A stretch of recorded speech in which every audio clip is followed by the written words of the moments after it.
एक बेंच पे एक बुक तो है ना कम से कम, उधर पीछे है बुक, तो वहां पास तीनों, दो है, वेरी गुड, बुक है, बीच में रख दिए, बैग हटा, तो नहीं खुलेगी, देख ले खुल रही हो तो। चलो अब कंस्ट्रक्शन कॉन्ट्रैक्ट शुरू करते हैं। AS7 जितना मैं देख पा रहा हूं इलस्ट्रेशन नंबर 2 तक हमने कल कर लिया था। कॉन्ट्रैक्ट रेवेन्यू क्या होता है उसकी बात हमने कर ली थी, कंस्ट्रक्शन क्या होता है उसकी बात हमने कर ली थी, रिकॉग्नाइज कैसे करना है उसकी बात अभी नहीं करी है, रिकॉग्नाइज कैसे करना है, कैसे, सेपरेट कॉन्ट्रैक्ट क्या होते हैं, कंसोलिडेटेड क्या होते हैं उसकी भी बात हमने कर ली है। कॉन्ट्रैक्ट रेवेन्यू में क्या आएगा ये तो पढ़ा दिया, कॉन्ट्रैक्ट कॉस्ट में क्या आएगा ये शायद अभी नहीं पढ़ाया, तो ये बताना बाकी है। शुरू करें अब अपन लोग, मेरी तरफ देखो 2 मिनट रिवीजन कर लेते हैं। पहले मैंने आप लोगों को बताया बेटा कि कंस्ट्रक्शन कॉन्ट्रैक्ट का जो एस है वो कंस्ट्रक्शन ऑफ एसेट और कॉम्बिनेशन ऑफ एसेट सब पे लगता है। एक अगर आप रोड ब्रिज बना रहे हो तो ये एक एसेट हो गई, कॉम्बिनेशन ऑफ एसेट में रिफाइनरी का एग्जांपल दिया कि बहुत सारी एसेट होती है जिनका डिजाइन डेवलपमेंट ऑलमोस्ट सेम होता है, तो उनको एक ही कॉन्ट्रैक्ट माना जाएगा। फिर मैंने आप लोगों को बताया कि कंस्ट्रक्शन का कॉन्ट्रैक्ट देने के लिए जो सर्विसेज आप यूज करते हो उस पर भी एएस लगता है, जैसे आर्किटेक्ट की सर्विस, सिविल इंजीनियर की सर्विस, इंटीरियर डेकोरेटर की सर्विस, इसको साइड में रख दो। फिर हम लोगों ने बात करी और किस किस पे लगता है ये जो सर्विसेज देता है उस पर, और डिस्ट्रक्शन और रेस्टोरेशन। अगर आप किसी बिल्डिंग को पहले डिस्ट्रॉय कर रहे हो फिर बना रहे हो, रिस्टोर कर रहे हो, या फिर किसी भी बिल्डिंग को बनाने के लिए कोई इन्वायरमेंट को रिस्टोर कर रहे हो सेंट्रल गवर्नमेंट की गाइडलाइन की वजह से या फॉरेस्ट एडवाइजरी की वजह से या कोई इन्वायरमेंटल लॉ की वजह से, किसी भी लॉ की वजह से आप कोई गार्डन बना रहे हो, कुछ बना रहे हो, और वो इसीलिए बना रहे हो क्योंकि वो बिल्डिंग आपको बनानी पड़ रही है, तो ये सब चीजों पे भी एएस लगेगा। यहां तक हम लोगों ने बात कर ली, साइड में रख दो। फिर हम लोगों ने बात करी कि कब कॉन्ट्रैक्ट को सेपरेट माना जाएगा और कब कॉम्बिनेशन ऑफ एसेट को एक माना जाएगा। ठीक है, तो सेग्रीगेशन और कॉम्बिनेशन की बात करी, सेग्रीगेशन और कॉम्बिनेशन। पहले कब कॉन्ट्रैक्ट को एक ही माना जाएगा, जब आपका सिंगल कॉन्ट्रैक्टर हो, जब नेगोशिएशन भी एक ही बंदे से हुई हो और कॉन्ट्रैक्ट के रेवेन्यू और कॉस्ट भी एक जैसे ही हो, उसको आप डिफरेंटली एलोकेट कर सकते हैं। ठीक है, सॉरी उल्टा बोल गया मैं, उल्टा बोल गया, सॉरी। अगर कब सेपरेट वाला पहले पढ़ा था अपन लोगों ने शायद, कि कब सेपरेट माना जाएगा, जब कॉन्ट्रैक्ट अलग अलग हो, कि अलग अलग कॉन्ट्रैक्टर से कॉन्ट्रैक्ट हुए हो। अगर अलग अलग कॉन्ट्रैक्टर से कॉन्ट्रैक्ट हुए हैं, पहली पूरी हो गई तो दूसरी तो अपने आप पूरी हो जाएगी। ठीक है, सेपरेट नेगोशिएशन हुए हो और कॉन्ट्रैक्ट के रेवेन्यू और कॉस्ट भी क्या हो, अलग अलग। जैसे मैं 4 बिल्डिंग बना रहा हूं तो चारों के रेवेन्यू, कॉन्ट्रैक्ट रेवेन्यू और कॉन्ट्रैक्ट कॉस्ट चारों की क्या है, अलग अलग, तो इन दैट केस उनको सेपरेट प्रोजेक्ट माना जाएगा, एक नहीं माना। फिर कब एक माना जाएगा, जब आपने सिंगल पैकेज में लिया हो काम, भले 6 बिल्डिंग बनानी हो लेकिन सिंगल पैकेज में लिया हो। ठीक है, क्लोजली इंटर रिलेटेड हो, डिजाइन डेवलपमेंट टेक्नोलॉजी वगैरह के मामले में सेम हो वो सब, और कंटिन्यूएशन में प्रोजेक्ट चल रहा हो, आपका गैप ना हो, ये सब कंडीशंस अगर पूरी होती है तो हम इसको सेपरेट मानेंगे, सिंगल मानेंगे, सॉरी। ठीक है, सिंगल मानेंगे और उस ऊपर सेपरेट मानेंगे। ये सब बातें हम लोगों ने कर ली। इसके बाद एक एडिशनल, कि अगर आप कॉन्ट्रैक्ट कर रहे हो किसी कंस्ट्रक्शन, किसी एसेट को डेवलप कर रहे हो और उसमें कोई एडिशनल एसेट का भी कोई क्लोज आ गया कि एडिशनल एसेट भी आपको बनानी है, तो वो एडिशनल एसेट जो आप बनाओगे, सुनो, वो एडिशनल एसेट जो आप बनाओगे उसको कब एडिशनल मानना है, कब उस कॉन्ट्रैक्ट का ही पार्ट मानना है। एडिशनल कब मानना है, जब उसका प्राइस अलग हो, उसका प्राइस नॉर्मल कॉन्ट्रैक्ट प्राइस से बिल्कुल अलग हो, वो एसेट भी बिल्कुल अलग हो। ठीक है, और सेपरेट, हाँ वही तो कह रहा हूँ, अलग मानते हैं, सेपरेट मानते हैं। ठीक है, हाँ कॉन्ट्रैक्ट से उसकी प्राइस अलग होनी चाहिए। ठीक है, उसका जो डिजाइन डेवलपमेंट है वो भी अलग होना चाहिए, ये सब कंडीशन पूरी हो तो उसे अलग माना जाएगा, अदरवाइज उसे उस कॉन्ट्रैक्ट का हिस्सा माना जाएगा। इसमें कुछ एग्जांपल दिया आपको मैंने कि एक रूफ टॉप बनाना है और एक 3rd फ्लोर खींचना है, तो अगर G+2 है और 3rd फ्लोर खींचना है तो उसी में प्राइस बढ़ा दो और वही कॉन्ट्रैक्ट को सेपरेट ही मानो। अब रूफ टॉप बनाना है एक अलग चीज़ है, ठीक है, डिज़ाइन अलग है, उसके अंदर जो मटेरियल कॉस्ट लगेगा वो अलग लगेगा, लेबर अलग लगेगी, तो उसको फिर सेपरेट कॉन्ट्रैक्ट की तरीके से ही ट्रीट करो। एक थीम मत भूलना, ये सब पढ़ाने का मकसद क्या है कि जब मैं तुम्हें यह पढ़ा दूंगा कि इसको सेपरेट मानना है कि एक मानना है, तो ही ये पढ़ा पाऊंगा कि कॉन्ट्रैक्ट रेवेन्यू और कॉन्ट्रैक्ट कॉस्ट को रिकॉग्नाइज कैसे करते हैं। Whole asset, whole AS is about revenue recognition, कि रेवेन्यू को कब, नहीं तो क्या मतलब है अलग मानना है, एक मानना है, एक मान लो, अलग मान लो, इतनी झंझट क्यों, ये कोई इतनी बड़ी चीज है क्या कि इसके लिए इतनी डिबेट चल रही है। ये बड़ी चीज नहीं है, इसके बाद जो आएगी वो बड़ी चीज है कि रेवेन्यू को रिकॉग्नाइज कैसे करें। सबके ऊपर बहुत निर्भर करता है। रेवेन्यू रिकॉग्निशन से रिलेटेड है ऐसे ही 7 वाला और 9 वाला, 8 तो ओमिटेड है, 7 वाला और अब इसके बाद जो पढ़ाऊंगा 9 वाला, उसका तो नाम ही रेवेन्यू रिकॉग्निशन है कि रेवेन्यू को कब रिकॉग्नाइज करना चाहिए। चलो मेरी तरफ देखो, इसके बाद मैंने आप लोगों को 2 तरह के कॉन्ट्रैक्ट पढ़ाए थे, यहां तक जो रिवाइज करा रहा हूं अब कल नहीं कराऊंगा, ये पूरा हो जाएगा आज, बहुत बार रिवाइज करा दिया। 2 तरह के कॉन्ट्रैक्ट होते हैं, fix price contract, cost plus contract. Fix price में हम लोग जो ठेका लेते हैं वो एक फिक्स प्राइस पे ले लेते हैं कि भैया ये चीज है, ये चीज मैं बनाऊंगा, ठीक है, फिक्स प्राइस पे ले लेते हैं, ये चीज मैं बनाऊंगा और इतना पैसा लूंगा, 1 करोड़ 2 करोड़ 3 करोड़ 5 करोड़ 10 करोड़ 15 करोड़ जो भी लूंगा मैं, ठीक है। अब इसके अंदर कुछ एडजस्टमेंट्स होते हैं, वो एडजस्टमेंट क्या, इसका प्रैक्टिकल क्वेश्चन भी करा, थ्योरी में भी पढ़े, क्या एडजस्टमेंट होते हैं। पहला इसमें ऐड होता है एस्केलेशन क्लॉज। अब हमने 15 करोड़ में कोई ठेका ले लिया, उसमें 12 करोड़ का हमारा मटेरियल लेबर था और 3 करोड़ हमारा प्रॉफिट था।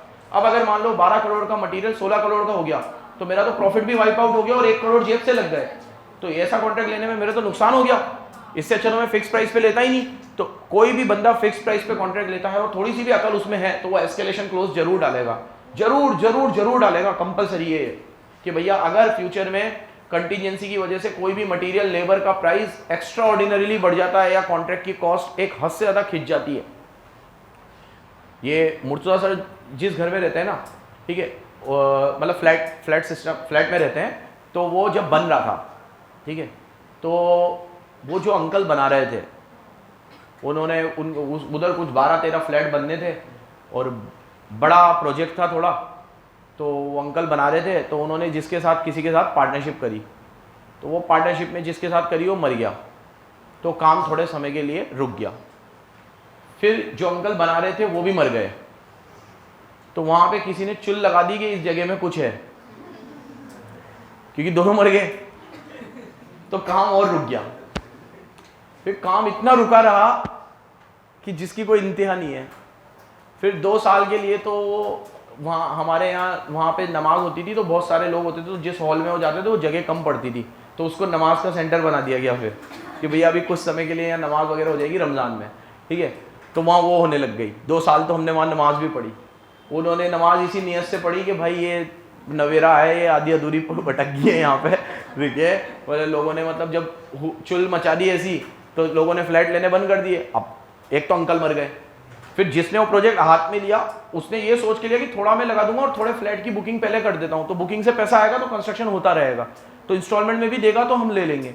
तो वो ये जब बात उड़ी कि यहाँ कुछ है, ठीक है, किसी आंटी निकल रही होगी वहां पे, उनके मुंह से निकला कुछ है, सबसे बढ़िया चीज होती है कुछ है, ठीक है, क्या है क्या नहीं है बस ये बोल दो कुछ तो है, ठीक है, लगा दी। अब वो 4-5 साल 7 साल के लिए मान लो प्रोजेक्ट अटक गया, ठीक है, तो कंस्ट्रक्शन की कॉस्ट कितनी बढ़ गई होगी। अब अगर एस्केलेशन क्लोज ना हो तो पिक्चर बन जाए उस आदमी की। जिस बंदे ने प्रोजेक्ट लिया 2 साल सोचकर कि 2 साल में इसको कंप्लीट कर देंगे, ओके सर, 2 साल में प्रोजेक्ट को कम कर देंगे, और उल्टा हम तो 2 साल तो रुका ही रहा, वो कुछ काम ही नहीं हुआ, तो कितना उसको नुकसान हुआ होगा बिल्डर को। तो वहाँ एस्केलेशन क्लोज ही बचाएगा उसको, ठीक है। अब यहाँ पे तो क्या था, बिल्डर ही खुद कोई कस्टमर था ही नहीं, तो एस्केलेशन क्लोज किस पे लगाएगा, उसकी तो कॉस्ट लगती जा रही थी। ये एस्केलेशन क्लोज की तो तब बात आई ना कस्टमर रेडी हो कि मैं तेरे कहने पे ये बना रहा हूँ, ठीक है। वहाँ तो कुछ वो तो लोग खुद ही बना रहे थे और वो मर गए, फिर किसी और ने ले लिया, फिर वो बना और जैसे जैसे फिर सब कंप्लीट हुआ, फिर वो फ्लैट व्लैट बिके और अभी मुझसे सर शांति से रह रहे हैं वहाँ पे, दूसरों को नहीं रहने दे रहे, ठीक है। तो ये एस्केलेशन क्लोज बहुत जरूरी होता है। इस तरह के प्रोजेक्ट में कभी आड़ आ जाए तो पिक्चर बन जाए आपकी, तो ठीक है। तो कॉन्ट्रैक्ट प्राइस में क्या क्या एडजस्टमेंट होते हैं, एस्केलेशन क्लोज ऐड होता है, कुछ क्लेम्स होते हैं तो वो ऐड होते हैं, कोई इंसेंटिव्स होते हैं तो ऐड होते हैं, कोई पेनल्टीज होती है तो लेस होती है। ये इंसेंटिव, क्लेम, पेनल्टी सब कल समझा दी, और इसका एक क्वेश्चन भी कर लिया बहुत बढ़िया, इलस्ट्रेशन नंबर 2, जिसमें, और ये भी कल बता दिया, इंसेंटिव होगा तो पेनल्टी नहीं होगी, पेनल्टी होगा तो इंसेंटिव नहीं होगा, ये सब क्लियर है। दूसरा कॉन्ट्रैक्ट होता है cost plus contract. Cost plus में क्या होता है कि जितनी भी कॉस्ट होती है कॉन्ट्रैक्टर वो कॉस्ट लेता है और उसमें फिक्स परसेंटेज अपना प्रॉफिट का ऐड कर देता है, ये ज्यादा सही है, ठीक है। कि पहले पता चल जाए दो कितनी कॉस्ट लग रही है, पहले से फिक्स प्राइस बताने का क्या मतलब, पता चल जाए दो कितनी कॉस्ट लग रही है, जितनी भी कॉस्ट लगेगी उसमें 10% मेरा। अब उसको तुम फीस बोलो, प्रॉफिट बोलो, जो भी है। तो कॉस्ट प्लस के ठेके अच्छे होते हैं फिक्स प्राइस के मुकाबले, ठीक है। लेकिन फिक्स प्राइस में प्रॉफिट भी अंधी होता है, कॉस्ट प्लस में परसेंटेज फिक्स्ड है, 5 तो 5, 10 तो 10, और वहां पे तो कितना प्रॉफिट है और कितनी कॉस्ट है ये मुझे ही पता है बस, जिसने ठेका लिया है। तो सबके अपने अपने प्रॉज है और कॉन्स है, ठीक है, इसको भी साइड में रख दो। यहां तक मैं आपको अच्छे से कल पढ़ा चुका। पंखा बंद कर देते भाई, मेरा वाला बंद हो गया क्या? वे बेटा अभी वो माथे आ जाएगी ना, भयंकर उड़ा देगी सब चीजों का। हाँ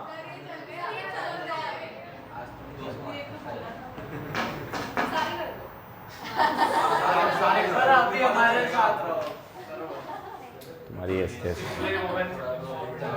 बहुत तुम लोग मेरे को डोमिनेट करते हो यार, तुम मेरी विल को डोमिनेट करते हो, अनड्यू इन्फ्लुएंस है ये तुम हो। आपके ऊपर ही केस हो जाएगा, आप टीचर हो। ज्यादा लो पढ़ा दी क्या मैंने तुम्हें? हाँ मेरी विल की वजह से मैं हूँ। चलो कॉन्ट्रैक्ट कॉस्ट की बात करते हैं, रेवेन्यू की बहुत बात कर ली, कॉस्ट की बात करते हैं। अभी पीडीएफ नहीं है तो एक एक चीज बुक से रीड करेंगे, पहले समझ लो पूरा। नंबर ए पे हमने कॉन्ट्रैक्ट रेवेन्यू पढ़ ली है, जिसमें मैंने तुम्हें बता दिया या तो दो तरीके से पैसे लोगे आप, एक तो फिक्स प्राइस और एक कॉस्ट प्लस, जिसमें भी हमने इसमें एडजस्टमेंट्स करे, उसमें कोई एडजस्टमेंट करने की जरूरत ही नहीं है। कॉस्ट निकालो, उसमें परसेंटेज ऐड कर दो, क्या एडजस्टमेंट होगा? इसमें एडजस्टमेंट होंगे। इसमें क्या एडजस्टमेंट होंगे? क्लेम आएगा, ठीक है, एस्केलेशन क्लोज आएगा, इन पर सब बता दिया मैंने आपको। अब बी नंबर पे आता है कॉन्ट्रैक्ट कॉस्ट। तीन प्रकार से इन्होंने कॉस्ट को बांटा है। पहली तो वो कॉस्ट लेंगे जो डायरेक्टली एट्रीब्यूटेबल है। अभी मैं बिल्डिंग बना रहा हूं तो उसमें मटेरियल लगेगा, दिखती हुई चीज है मटेरियल लग रहा है, लेबर लगेगा, दिखती हुई चीज है लेबर लग रहा है, ठीक है। और दूसरी जो भी कॉस्ट उसमें लग रही है, मटेरियल में भी 50 तरह का मटेरियल है, लग ही रहा है उसमें, सीमेंट लग रहा है, सरिया लग रहा है, ईंट लग रही है, ठीक है, रेती लग रही है, सब कुछ उसमें लग रहा है, जो मटेरियल ले लो। कॉस्ट निकालने में क्या है, ये तो डायरेक्ट कॉस्ट है, इसमें कोई वही नहीं है कि अगर कोई ऑडिट करने भी आएगा तो बोल दूंगा ये कॉस्ट लगी है भाई, ये सब मैंने इंक्लूड करी है कॉस्ट में। तो मटेरियल में तो कोई सवाल ही नहीं होगा, लेबर में भी कोई सवाल नहीं होगा। इसके अलावा भी कोई और कॉस्ट है जो डायरेक्टली उस कंस्ट्रक्शन में एट्रीब्यूटेबल है कि ये कंस्ट्रक्शन करने में ये कॉस्ट तो लगती ही है, वो सबको आप कॉस्ट का पार्ट मानो। ये ए हो गया। अब बी, कुछ इनडायरेक्ट कॉस्ट है जो उस कंस्ट्रक्शन में डायरेक्टली एट्रीब्यूटेबल नहीं है, बट किसी रीजनेबल बेसिस पे उस जॉब में उसको अलोकेट किया जा सकता है, तो वो कॉस्ट को भी ऐड कर लो। जैसे कि मेरे दोस्त का मैंने बताया इंटीरियर का काम है, अब उसकी अभी मतलब बहुत बार ऐसा होता है कि एट अ टाइम 4 से 5 साइट चलती है, तो पांचों जगह पे वो नहीं जा सकता, तो उसने एक बंदे को रख रखा है जिसका काम है उधर जाना, उधर मटेरियल की रिक्वायरमेंट देखना, कम पड़ जाए तो ऑर्डर देना, लगवाना, कारीगर अपना काम करता रहेगा, उसका काम सिर्फ देखने का है। वो मेरे दोस्त का भी खुद का काम देखना है, ठेकेदार क्या करता है, देखता ही तो है, लेकिन अब 5 साइट चल रही है तो पांचों जगह नहीं जा सकता, तो उसने एक बंदा रख लिया। अब वो बंदा, उसको बोल दिया भाई 3 साइट तू देख, 2 में देखूंगा, तो तीनों पे वो रोज जाता है। अब 9 घंटे की अगर उसकी ड्यूटी है तो 3-3 घंटे वो तीनों जगह जाता है, और उसको सैलरी मिल रही है मान लो 18,000 रुपये। तो 18,000 रुपये 3 साइट के मिल रहे हैं उसको, तो एक साइट का 6,000 रुपया मान लू मैं। क्या इस 6,000 रुपये को, भले ये इनडायरेक्ट कॉस्ट है, भले ये इनडायरेक्ट कॉस्ट है, लेकिन क्या मैं इसको डायरेक्टली एट्रीब्यूटेबल कर सकता हूं?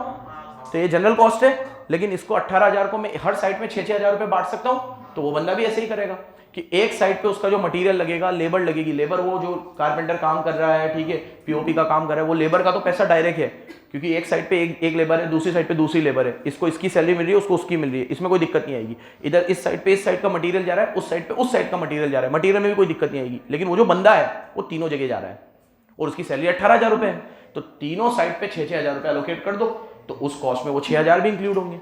तो डायरेक्टली एट्रीब्यूटेबल, एग्जांपल सारे याद रखना बराबर, डायरेक्टली जो कॉस्ट एट्रीब्यूटेबल होती है वो भी कंस्ट्रक्शन कॉस्ट मानी जाती है, और जो इनडायरेक्ट कॉस्ट होती है लेकिन वो किसी रीजनेबल आधार पे एट्रीब्यूट हो सकती है, तो वो भी कंस्ट्रक्शन की कॉस्ट में मानी जाएगी।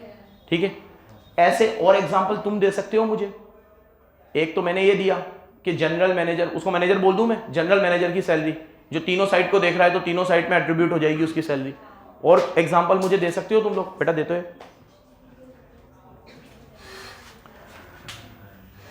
सोचो सोचो। सर वो वाला भी हो सकता है कि आपने बताया था कि इंस्पेक्शन के लिए जैसे अभी दो प्रोजेक्ट एक साथ स्टार्ट करवा दो, तो यहाँ का भी इंस्पेक्ट कर लेगा, वहाँ का भी कर लेगा, तो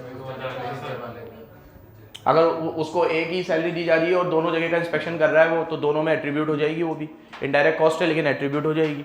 देखो पहले नंबर पे वो कॉस्ट पढ़ाऊंगा जो एट्रीब्यूट हो जाएगी, दूसरे पे भले इनडायरेक्ट कॉस्ट है लेकिन वो भी एट्रीब्यूट हो जाएगी, और तीसरे पे वो कॉस्ट पढ़ाऊंगा which should not be included, ये वो कॉस्ट है जिसको आपको इंक्लूड नहीं करना, शुड नॉट बी इंक्लूडेड। तो नॉट बी इंक्लूडेड का भी अभी चर्चा आएगा। फिर ये तीनों को ये बहुत सारे एग्जांपल देगा, मतलब ऑलमोस्ट जितने भी आ सकते हैं ना इसने सब लिख रखी है, ठीक है, तो वो भी पढ़ेंगे अभी अपन। लेकिन मैं सोच रहा हूँ, मैं चाह रहा हूँ कि तुम लोग भी सोचो थोड़ी और क्या कॉस्ट हो सकती है, कंस्ट्रक्शन अपने दिमाग में लाओ। आपने किसी को फॉल सीलिंग का काम दे दिया, हाँ बेटा, इंश्योरेंस मटेरियल का कराते हैं, इंश्योरेंस वो जो जितना सामान लगेगा मटेरियल का उसका इंश्योरेंस कराएंगे। वो तो कॉस्ट की अंदर ऐड हो जाएगा अगर अपन ने बेयर करा है तो।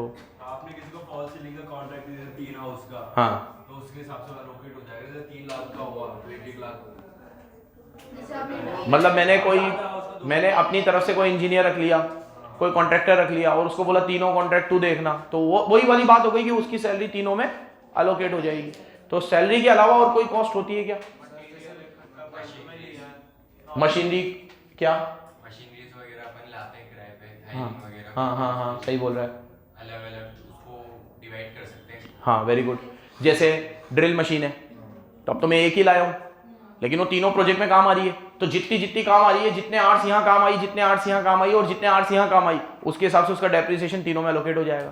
क्योंकि डेप्रिसिएशन तो लगता है एक बार है लेकिन वो लगा तो 3 साइटों में है, तो तीनों साइट में जितने जितने आर्ट्स यूज हुआ उस आर्ट्स के बेसिस पे डेप्रिसिएशन को बांट दो, ठीक है। तो ड्रिल मशीन हो गई, ये तो खैर छोटी सी चीज है, लेकिन और भी जो ऐसी मशीनरी यूज आती है तो अपन क्या करते हैं, मशीन एक लाते हैं, एक मशीन लाते हैं और तीनों 4 साइड चल रही है, 5 साइड चल रही है, मशीनें तो पांचों में चलाते हैं, तो उसका डेप्रिसिएशन भी पांचों में एलोकेट हो जाएगा।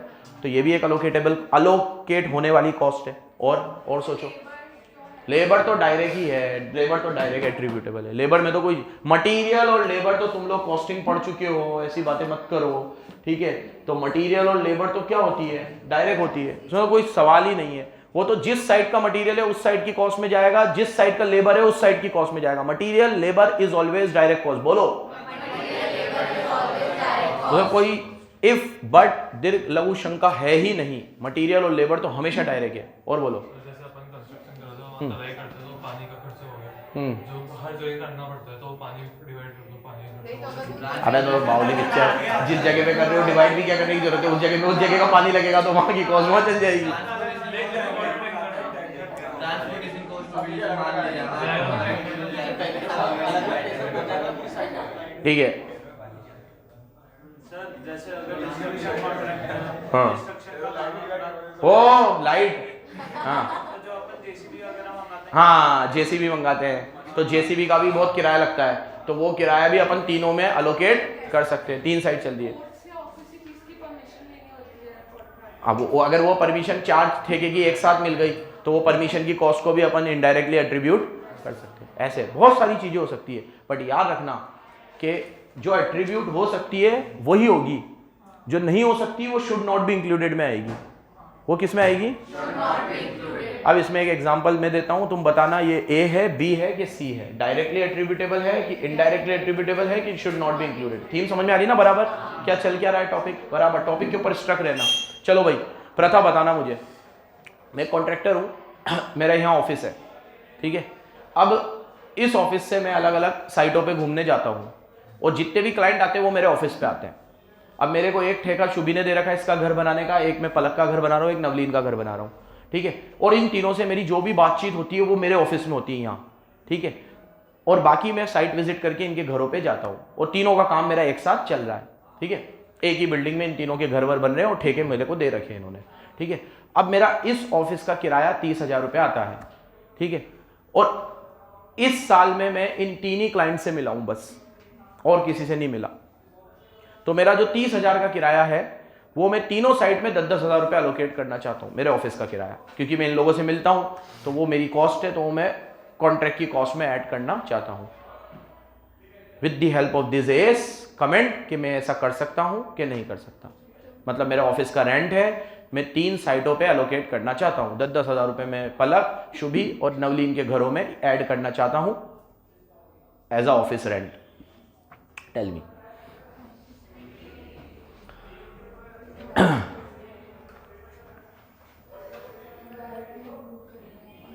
बी में आएगा, ये इनडायरेक्ट में आएगा और उसको अलोकेट करेंगे। तू बता बेटा। शुड नॉट बी इंक्लूडेड में आएगा।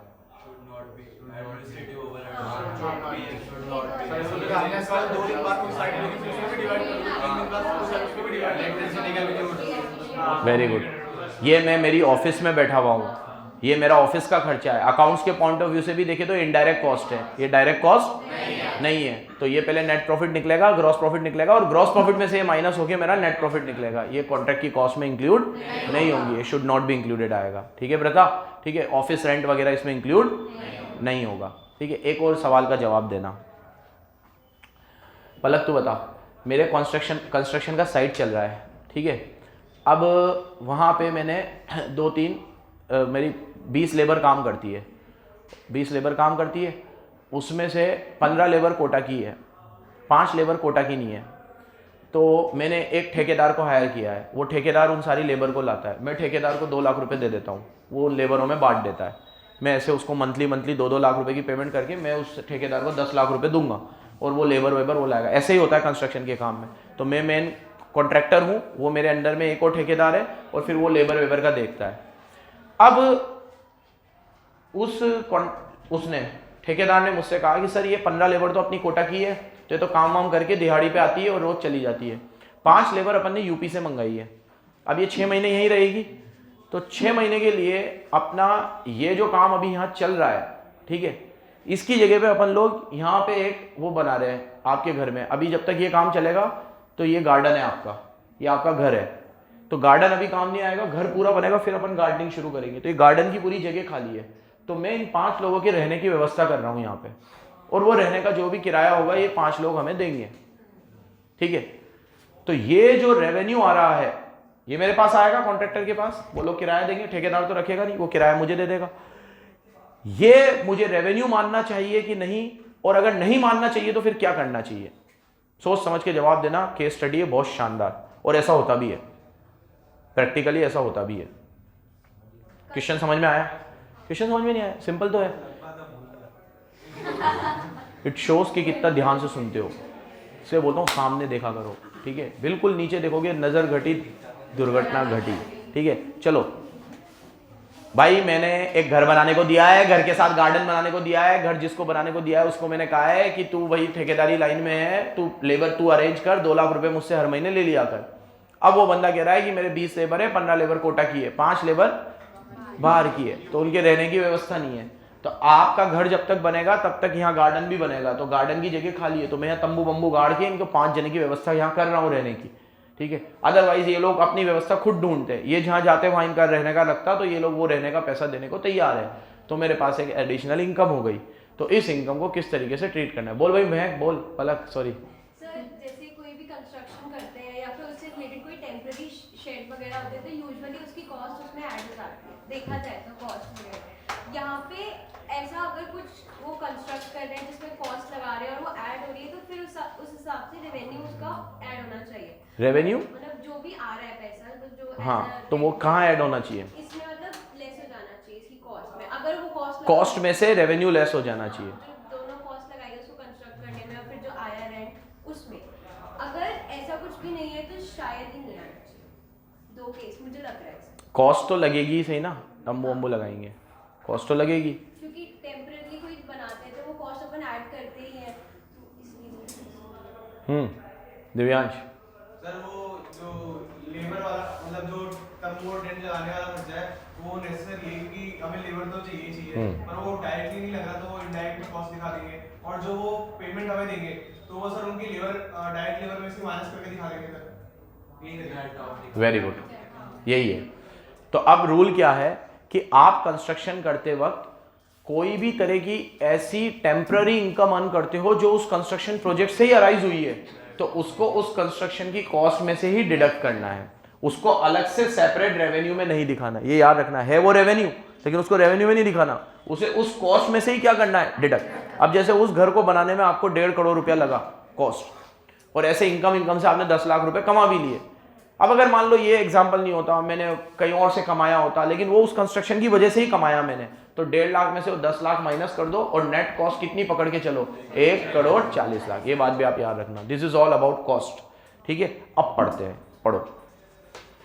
कंस्ट्रक्शन कॉस्ट 3 डब्बे बने हुए हैं, तीनों डब्बे को टिक करो। 3 तरह की होती है, cost that are directly related, cost that are attributable मतलब indirectly related, and other cost specifically chargeable to customer. अब ये तो वो कॉस्ट है जो कस्टमर के कहने पे हमने लगाई है, तो ये भी चार्जेबल है। फिर पेज खत्म होगा तो ये भी बताएगा क्या क्या नहीं आएगा। तो पहले देखो डायरेक्ट कॉस्ट के एग्जांपल, लेबर, मटेरियल। सबसे पहले तो यही आएगा, लेबर, मटेरियल। डेप्रिसिएशन, जो प्लांट यूज हुआ है। मूविंग प्लांट की कॉस्ट, हायरिंग प्लांट की कॉस्ट, जैसे जेसीबी वगैरह अपन खुद नहीं खरीदते, हायर पे करते हैं, तो उसकी हायरिंग की कॉस्ट। डिजाइन और टेक्निकल कॉस्ट, रेक्टिफिकेशन और guarantee work, claim from third party.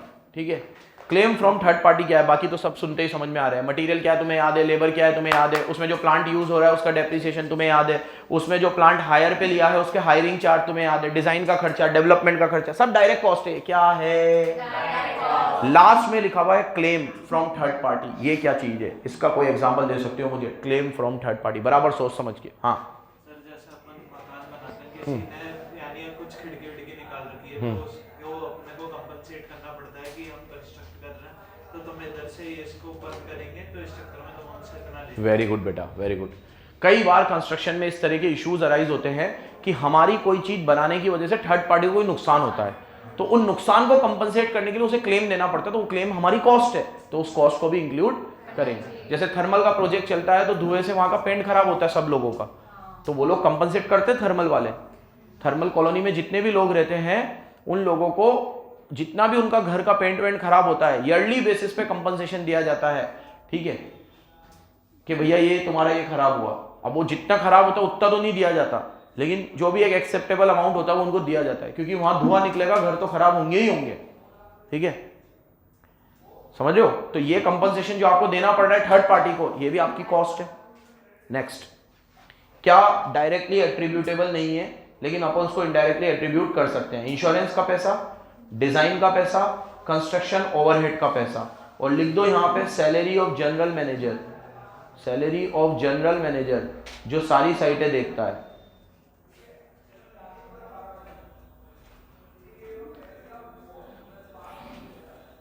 ये डिजाइन और टेक्निकल याद है क्यों इनडायरेक्ट में आ रहा है? डायरेक्ट में भी आ रहा है, इनडायरेक्ट में भी आ रहा है। तो देखो डिजाइन और टेक्निकल डायरेक्ट में भी आ रहा है, इनडायरेक्ट में भी आ रहा है। जैसे रो हाउस बनते हैं तो तुम्हें पता है रो हाउस का डिजाइन एक जैसा होता है। किसी भी बिल्डिंग में जाओ तुम, किसी भी बड़ी कॉलोनी में जाओ, वहां रो हाउस बने होते हैं। रो हाउस 7-8 एक जैसे बन जाएंगे, तो उनका डिजाइन एक जैसा होगा। तो पैसा एक बार दे दिया और 8 में डिजाइन काम आ गया, तो 8 में उसकी कॉस्ट को अलोकेट कर दो। और बाकी जितनी भी बिल्डिंगें बनी हुई है, मेरा बंगला बन रहा है यहाँ पर, ठीक है, आमीन तो बोलो यार, ठीक है, तो वो मैं मेरे डिजाइन अलग बनवाऊंगा कि भाई मेरा अलग दिखना चाहिए, तो वो मेरी कॉस्ट में जाएगा। फिर ये मुर्तजा बना रहे हैं, इसका अलग कॉस्ट में आएगा, शुभी बना रही है उसका अलग कॉस्ट में आएगा। तीनों में मैंने डिजाइन अलग अलग मंगाई है तो डायरेक्ट कॉस्ट हो गई, और तीनों की डिजाइन मैंने एक ही मंगाई होती और वही डिजाइन तीनों में चल जाती। तो कई बार आजकल क्या होता है कि जब बड़ी बड़ी कॉलोनियां कटती है और जो 2-3 लोग साथ के ही होते हैं, दोस्त होते हैं, भाई होते हैं, तो वो लोग डिजाइन का पैसा अलग अलग खर्च नहीं करते, वो एक ही डिजाइन मंगा लेते हैं। प्लॉट का साइज भी एक जैसा होता है, कंस्ट्रक्शन भी एक साथ शुरू करवा देते हैं, ठीक है, तो उनका पैसा ही बच जाता है सारा, और इसमें कॉस्ट कटिंग हो जाती है थोड़ी, तो उसको अपन इनडायरेक्ट कॉस्ट मानेंगे। ठीक है, ये सारे रियलिस्टिक एग्जांपल्स देता हूं आप लोगों को, प्लीज याद भी रखा करो और बुक में लिखा भी करो, ठीक है, इससे क्या जल्दी हमें एस पकड़ में आ जाता है। चलो नेक्स्ट, अब वो कॉस्ट जो कैन नॉट बी एट्रीब्यूटेबल, जो नहीं आएंगी। पहला जनरल एडमिनिस्ट्रेटिव ओवरहेड, इसमें लिख दो office rent, general administrative overhead. Selling cost, selling का खर्चा कभी भी कंस्ट्रक्शन की कॉस्ट में नहीं आएगा, क्योंकि वो तो आपने सेल करने पे लगाया है। अब जैसे मान लो मैं ठेकेदार हूं, मैंने बड़े बड़े ऐड दिए अखबार में कि भैया मेरे से कराओ आप कंस्ट्रक्शन, मेरा ये है, मेरा वो है, फलाना ढिमकड़ा। अब वो कॉस्ट को मैं कंस्ट्रक्शन की कॉस्ट में ऐड थोड़ी ना करूंगा, तो मेरी पर्सनल कॉस्ट है सेलिंग कॉस्ट, तो वो भी नहीं आएगा कंस्ट्रक्शन की कॉस्ट में। रिसर्च और डेवलपमेंट का कोई खर्चा, वैसे इनका क्या रिसर्च डेवलपमेंट होता है, ठीक है, यहाँ से एक डिजाइन देखी, यहाँ से एक देखी, कॉपी मार दी, ठीक है, कोई रिसर्च होती है इनके ऊपर, ऐसी बिल्डिंग बनाऊंगा, ऐसी बिल्डिंग बनाऊंगा कि कितनी भी सुनामी आ जाए कुछ भी नहीं होगा बिल्डिंग, ठीक है, सब चीज डूब जाएगी, बिल्डिंग अपनी जगह पे खड़ी रहेगी। इस पे रिसर्च कर रहा हूँ अभी, तो वो रिसर्च का खर्चा। तो ऐसा कोई रिसर्च डेवलपमेंट इनमें होता नहीं है वैसे तो, फिर भी होता हो कोई रिसर्च एंड डेवलपमेंट तो उसको इनडायरेक्ट ही मानेंगे, मतलब उसको इंक्लूड नहीं करेंगे। डेप्रिसिएशन आइडल प्लांट, अब कोई प्लांट आइडल पड़ा रहा उसका डेप्रिसिएशन, अब आपने वहां फायर एक्सटिंग्विशर लगा दिया कि आग वाग लग जाए तो, लेकिन वो तो काम ही नहीं आया, आग लगी नहीं, हमेशा थोड़ी आग लगती है, क्यों बेटा, ठीक है, तो नहीं लगी, अब वो आइडल रहा प्लांट तो उसका डेप्रिसिएशन, उसको यूज में ही नहीं आया तो उसका क्या डेप्रिसिएशन इंक्लूड करेंगे, तो उसको इंक्लूड लग गई तो लेंगे, डायरेक्ट ही लगेगी ना आग तो, मतलब आग भी ऐसे लगेगी चारों में लगी तो थोड़ी थोड़ी आग सब जगह लगेगी, तो डायरेक्ट ही लगेगी, नहीं तो नहीं लगेगी, ठीक है। तो अगर आग लगी है तो उसका जो डेप्रिसिएशन है वो लेंगे, नहीं लगी है तो नहीं लेंगे। तो आइडल प्लांट में तुम फायर एक्सटिंग्विशर वगैरह लिख सकते हो जो साइड पे यूज में नहीं है।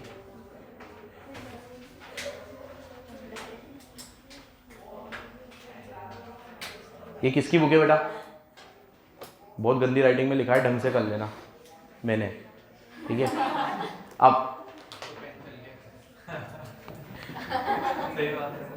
ये फिक्स प्राइस वाले पढ़ा दिए, कॉस्ट में क्या आता है ये पढ़ा दिया, कॉस्ट प्लस में कुछ पढ़ाने की जरूरत नहीं है क्योंकि कॉस्ट में क्या आता है ये पढ़ा दूंगा तुम्हें, तो उसमें एक फिक्स परसेंटेज ऐड हो जाएगा, तो वो कौन सा वाला कॉन्ट्रैक्ट बन जाएगा। लेकिन कल एक बात बताई थी कॉस्ट प्लस कॉन्ट्रैक्ट में, प्लीज मेरी तरफ देखो, कि कई बार सामने वाला एक क्लोज डाल सकता है कि मैं इतना कॉस्ट लगा तो उस पे फिक्स परसेंटेज दूंगा, उसके ऊपर जो कॉस्ट लगी उसके ऊपर फिक्स परसेंटेज नहीं दूंगा। तो इन दैट केस वो कॉस्ट के ऊपर परसेंटेज तो देगा लेकिन एक पर्टिकुलर कॉस्ट के ऊपर देगा, उसके अबव जो कॉस्ट लगेगी उसके ऊपर वो परसेंटेज देने को तैयार नहीं। वो कॉस्ट तो देगा वो वाली भी, लेकिन उसका परसेंटेज नहीं देगा। इसको एक एग्जांपल समझाया, बहुत बड़े एग्जांपल से समझते हैं। कल अपन ने देख तो लिया था, ये एबीसी लिमिटेड एग्री करता है कि मैं 25% कॉन्ट्रैक्ट कॉस्ट पे दूंगा but it can not exceed 22 crore, मतलब कॉस्ट कितने से ज्यादा नहीं होनी चाहिए, 22 करोड़ से ज्यादा कॉस्ट नहीं होनी चाहिए, उससे ऊपर लगा तो मैं दूंगा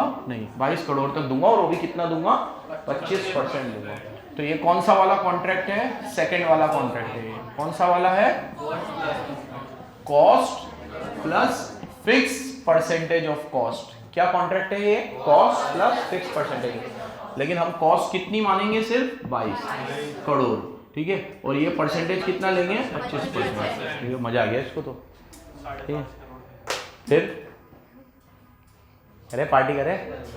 अब the agreed price will be revise, और ये प्राइस को हम लोग रिवाइज करते रहेंगे।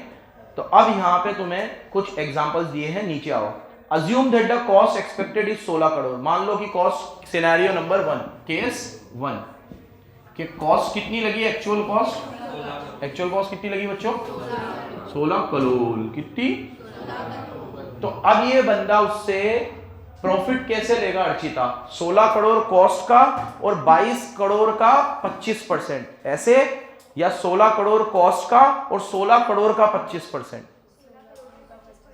22 करोड़ का नहीं लेंगे, क्यों, अप टू 22 करोड़। अब घर 1 करोड़ में बन गया तो 22 करोड़ पे प्रॉफिट लेगा, क्यों, घर ही 1 करोड़ में बन गया, ठीक है।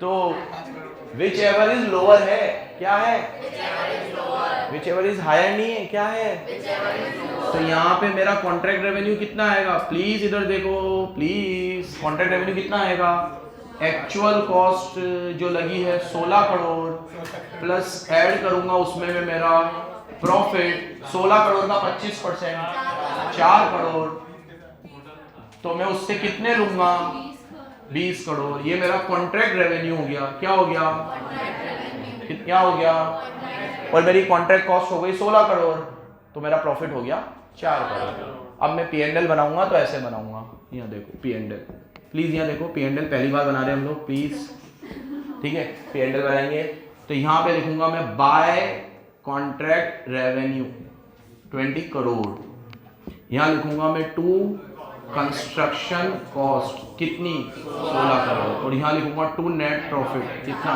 4 करोड़। ऐसे में रेवेन्यू को रिकॉग्नाइज करूंगा। अब प्रॉब्लम कब आती, जब ये 1 साल से ज्यादा जाएगा, तो फिर 20 करोड़ में से 10 करोड़ अभी, 10 करोड़ बाद में, या 15 अभी, 5 बाद में। अब अगर 3 साल जाएगा तो 8 अभी, 8 अभी, 4 बाद में, व्हाट, कैसे, उसकी तो बात चल रही है। 1 साल में खत्म हो जाएगा तो एएस ही एप्लीकेबल नहीं होगा। एएस की थीम ही क्या है, स्टार्ट होगा 1 साल में और कंक्लूड होगा सब्सीक्वेंट ईयर्स में। स्टार्ट होगा फर्स्ट ईयर में, कंक्लूड होगा, कभी तो एस लगेगा। तो पहले साल में ही सब कुछ हो जाता तो मसला ही खत्म। तो अब पढ़ाना क्या है कि ये 20 करोड़ को कैसे रिकॉग्नाइज करूं, 16 करोड़ को कैसे रिकॉग्नाइज करूं। तो 4 करोड़ अपने आप रिकॉग्नाइज हो जाएगा बैलेंसिंग फिगर से। बच्चों थीम समझ में आ रही है। अब इसका केस 3 देखो भाई, पीछे सुन रहे हो दोनों। अब केस 2 देखो इसका, केस 2, ठीक है। However, if cost incurred is 15 crore, अगर मान लो 15 करोड़ होती, ठीक है, तो 15 करोड़ का लेते क्या बावले जैसे नीचे आओ। अब अगर मान लो for any unavoidable reason if cost incurred is 25 crore, case 3 देखो। अब अगर मान लो केस 2 तो सिंपल ही था, तो केस 3 अगर एक्चुअल कॉस्ट कितनी लग जाती 25 करोड़, तो यहां कैसे लेते या देखो, एक्चुअल कॉस्ट तो 25 करोड़ लगी है, तो 25 करोड़ तो लूंगा ही उससे, क्योंकि मेरे तो जेब से 25 करोड़ लगे, तो 25 करोड़ तो लूंगा।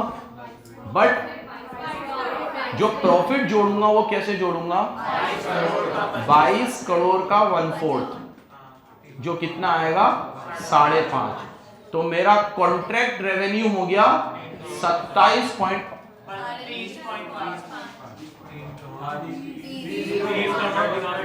30.5 करोड़। कितना, ऐसे ही होगा। अच्छा ये 22 का 1/4 यही आएगा ना, मतलब 22 का 25% यही आएगा ना। तो 5 और ये 25 तो लगे मेरी जेब से, तो मेरे पास कितने आएंगे उससे 30 करोड़ 50 लाख। लेकिन 25 तो मेरे लग गए, 25 तो मेरे लग गए, तो अब मेरा प्रॉफिट कितना बचा, वही 5.5। लेकिन अगर यही प्रॉफिट मुझे 25 पे मिलता तो मेरा प्रॉफिट थोड़ा ज्यादा, लेकिन उसमें लिखा हुआ था कि अप टू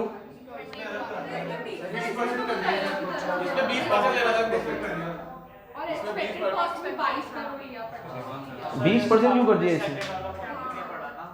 सेकेंड वाले पॉइंट में कुछ एक्स्ट्रा था क्या, रुक जाओ 1 मिनट देख लेता हूँ। However, if the cost is incurred 15 crore in that case you are able to profit, उसमें तो वही था 15 का 25% ही लिया 3.7। अब बोला है प्राइस फिक्सेशन, सेकंड पॉइंट में कुछ भी नहीं लिखा बेटा, ये तो पता cost for fixation will be taken actual cost और 22 करोड़ विचेवर, यही तो लिखा हुआ था कि 22 और अरे वो तो 20% गलती है, वो तो 20 ले रखा है उसने इसलिए गलत आ रहा है। 25 ही लेंगे अपन तो, ऊपर 25 ही लिखा हुआ है, वो तो मिसप्रिंट है, 25 कर लो उसको, ठीक है।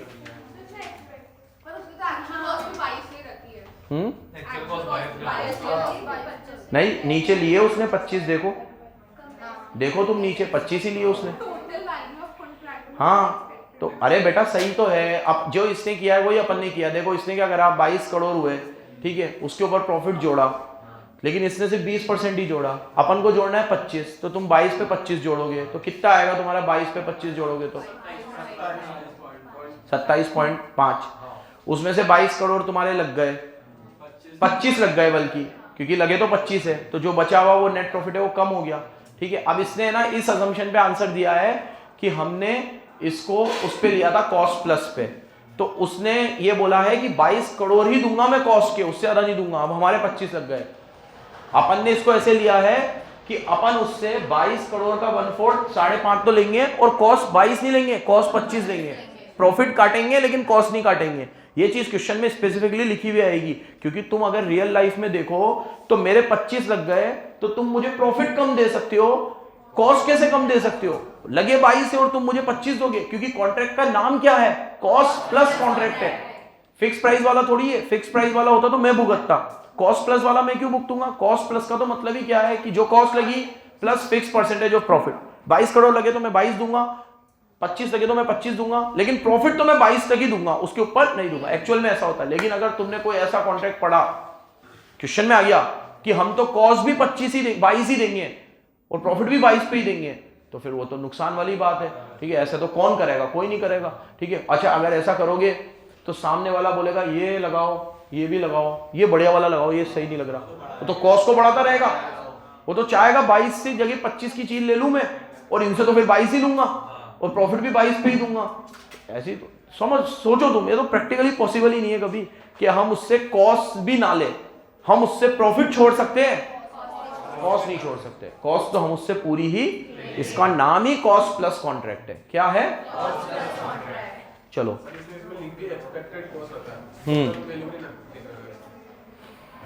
और इसने पहली बात तो परसेंटेज भी गलत ही ले रखा है, 20% तो कहीं लिखा हुआ ही नहीं है, पूरा पढ़ा अपन ने, ठीक है, मिसप्रिंट हो गई है। अब मेरी बात सुन लो 2 मिनट।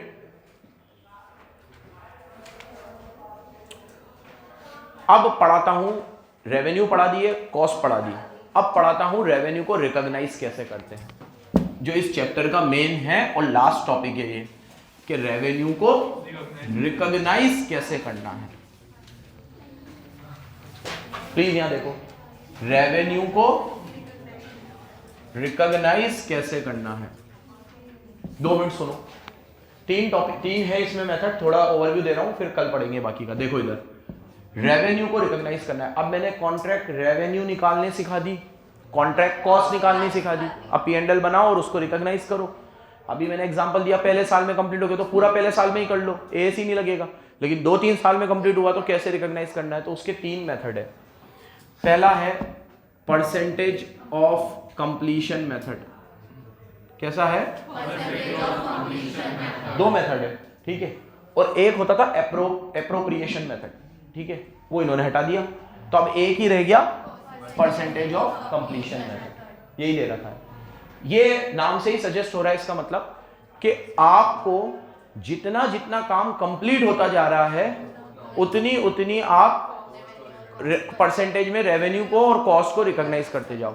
कॉस्ट को रिकॉग्नाइज करने में तो कोई दिक्कत ही नहीं आएगी, क्योंकि हर साल जितनी जितनी कॉस्ट लगती जा रही है वो तो दिखती जाएगी। जैसे आज अगर मेरा 50 करोड़ का ठेका है और उसमें से 10 करोड़ इस साल लग गए तो दिख रहा है 10 करोड़ लग गए, अगले साल फिर 10 करोड़ लग गए और लास्ट वाले साल में 30 करोड़ लग गए, तो जो कॉस्ट लग रही है वो तो दिख ही रही है, उसमें दिक्कत नहीं है। रेवेन्यू क्या है कि जो आ रहा है वो वैसे नहीं आ रहा जैसे आना चाहिए। रेवेन्यू तो वो कैसे भी दे देता है, भाई साहब अभी पकड़ो, चलाओ ना यार, देखते हैं अभी तो चल रहा है।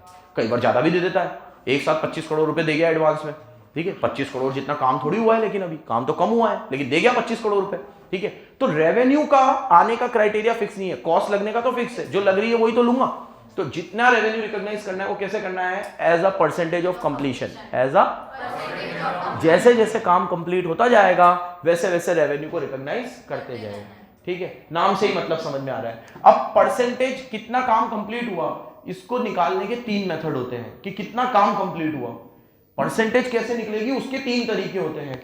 एक होता है एक्सपेक्टेड कॉस्ट मेथड। क्या होता है? ये पीछे दे रखे हैं, अभी पढ़ा दूंगा मैं। Expected cost method. एक होता है सर्वे मेथड। क्या होता है?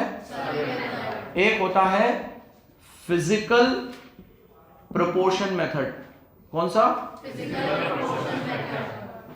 तीनों को बताता हूं मैं, प्लीज ध्यान से सुनना। एक्सपेक्टेड कॉस्ट मेथड, ये मेथड कहता है कि अगर कोई प्रोजेक्ट आपका 25 करोड़ का है और इस साल 10 करोड़ रुपए लग चुके हैं तो इंटू 100 कर लो। 10 करोड़ अपन 25 करोड़ करो, कितना आएगा? 25% आएगा, 40% आएगा। 40 आएगा पक्का? तो मतलब 40% काम आपका कंप्लीट हो गया। तो इसमें कितना काम कंप्लीट हुआ, इसका बेस हमने कॉस्ट को बनाया कि जितनी कॉस्ट लगनी थी और जितनी कॉस्ट लग चुकी उतना काम कंप्लीट हो गया। टोटल ये प्रोजेक्ट कितने का था? 25 करोड़ का, और अभी तक कितने लग चुके हैं? 10 करोड़। तो 10 करोड़ लग चुके हैं, मतलब 40% काम कंप्लीट हो गया। तो इस साल 40% रेवेन्यू रिकॉग्नाइज कर लो।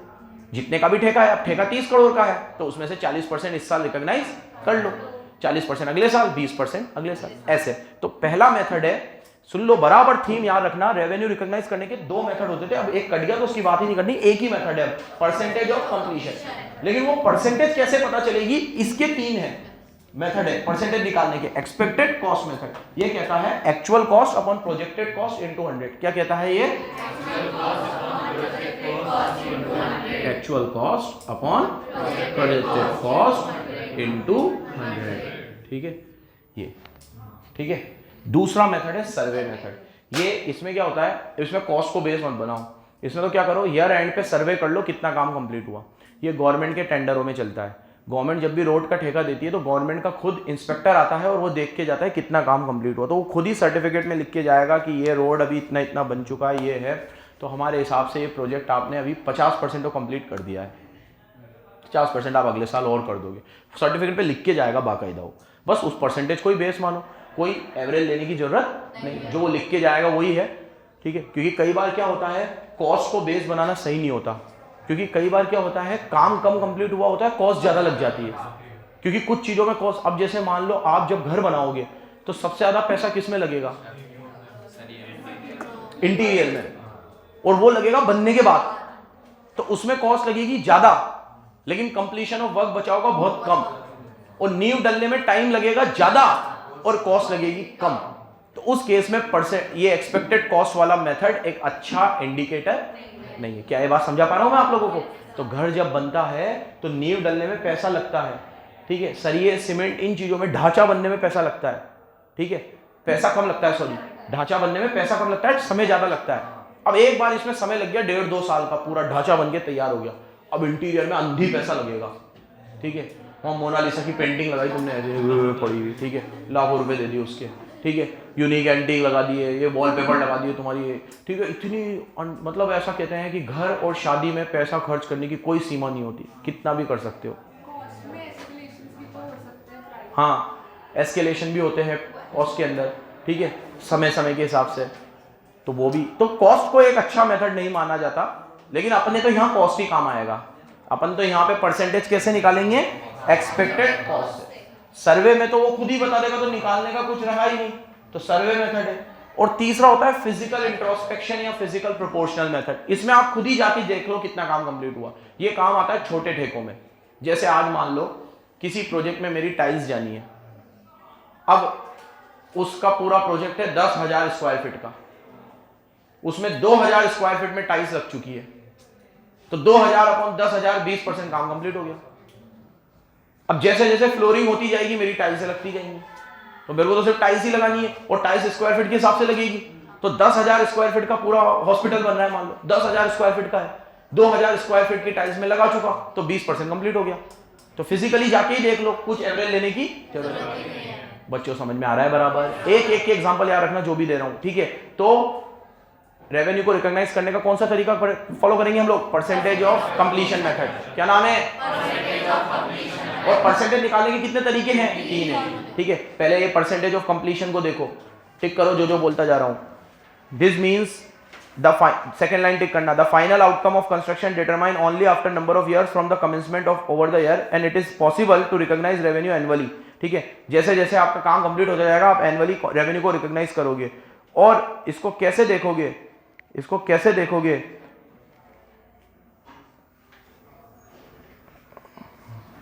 हाँ, ये revenue annually in proportion of progress of work to be match with the construction cost. मतलब जितना जितना काम होता जा रहा है उस हिसाब से आप रेवेन्यू को रिकॉग्नाइज करते जाओगे। जितना जितना काम होता जा रहा है, जितना काम होता जा रहा है, तो काम को बेस बना रहे हैं कि जितना परसेंटेज काम कंप्लीट होगा उतना रेवेन्यू रिकॉग्नाइज होगा।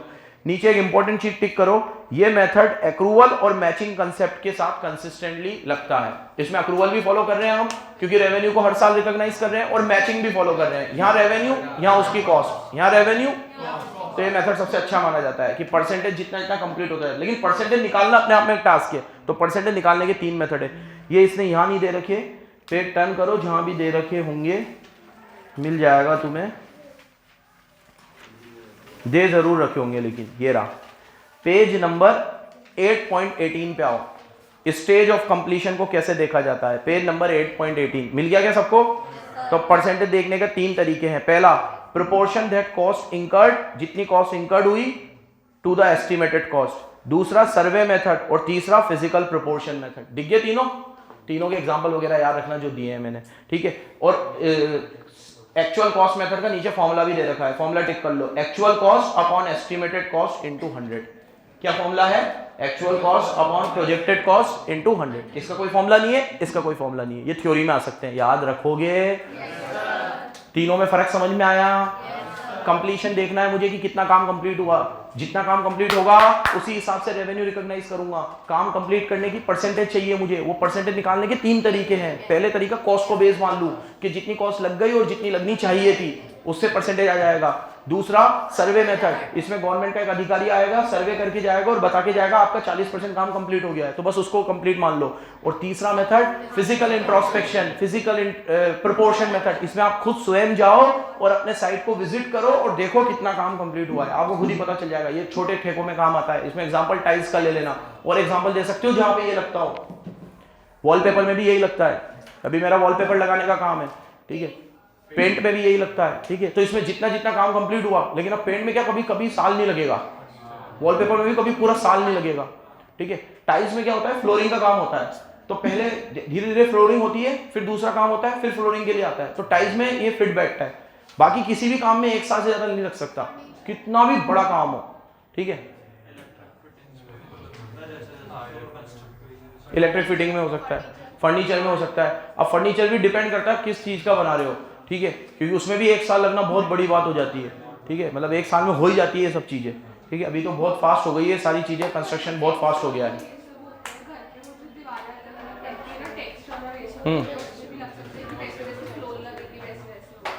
उतना बड़ा घर हो, उतने ज़्यादा कॉम्बिनेशन ऑफ एसेट्स हो।